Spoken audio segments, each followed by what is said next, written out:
कसम ले रखी थी, प्रण लिया हुआ था कि यदि कोई मेरे गांडीव धनुष का अपमान करेगा तो मैं उसका जीवन ले लूंगा। ये प्रण लिया हुआ था, प्रतिज्ञा थी। अब मामला फंस गया कि अपमान कर दिया बड़े भाई ने। बड़ा भाई और पिता परंपरा में एक ही माना गया है, तो पिता स्वरूप बड़े भाई ने अपमान कर दिया। अब अर्जुन परेशान है कि यार मुझे प्रतिज्ञा पूरी करने के लिए अपने भाई का वध करना पड़ेगा।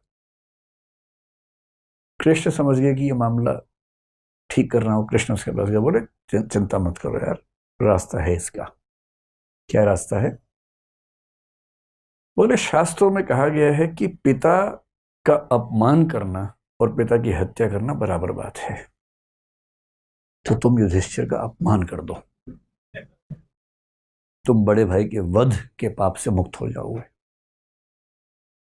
उसने कहा ये ठीक रहेगा। तो उसने उसी सभा में वापस जाके बोला, आपने जो जुआ खेला उसकी वजह सब कुछ हो रहा है। आपने ही सारी गड़बड़ की थी।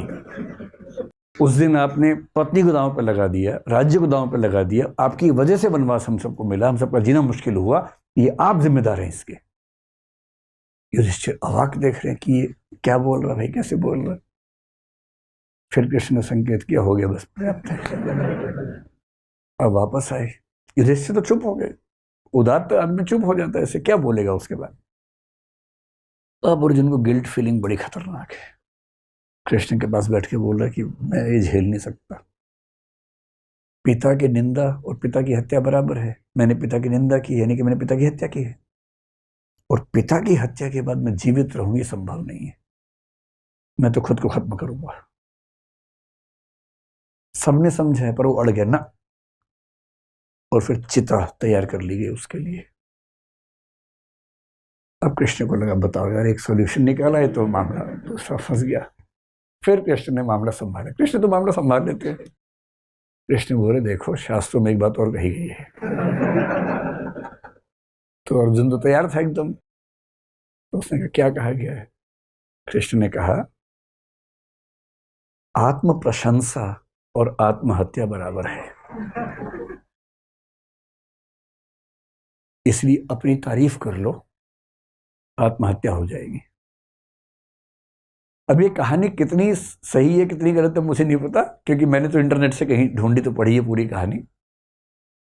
पर एक रोचक बात है, आत्म प्रशंसा को, नार्सिसिज्म को आत्महत्या माना गया है।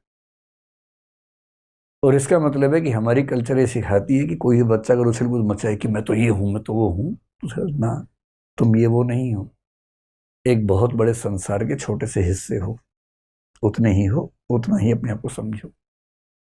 और इसीलिए आपको इंडियन फिलॉसफी, इंडियन लिटरेचर की परंपरा में ऐसे एक से बढ़कर एक लोग दिखेंगे, बहुत योग्य थे पर बड़ा बोल नहीं बोलते थे। बड़े बड़ाई ना करें, बड़ा ना बोलें बोल, रहीमन हीरा कब कहे लाख टका मेरो मोल। जो बड़ा होता है बड़ाई नहीं करता है अपनी। रहीम कह रहे हीरा कब कहता है कि मेरा मोल लाख टका है, नहीं कहता, कहना भी नहीं चाहिए। क्यों कहना चाहिए? तो रहीम की ये लाइन नार्सिसिज्म के खिलाफ ही तो है। तुलसीदास जैसा आदमी जो इतना महान महाकाव्य, मतलब पूरी भारतीय परंपरा में सबसे महान महाकाव्य कौन सा मानता है? रामचरितमानस। भारत के दुनिया भर में मानते हैं, क्योंकि उतनी प्रसिद्धि किसी को नहीं मिली। वो आदमी इतनी महान रचना लिखने के बाद भी क्या लिखता है? कवित विवेक एक नहीं मोरे, सत्य कहो लिखी कागज कोरे। यानी कविता करने का विवेक रत्ती भर मेरे अंदर नहीं है, मैं तो जो सच समझता हूं कोरे कागज पर लिख देता हूं, बस इतना ही करता हूं।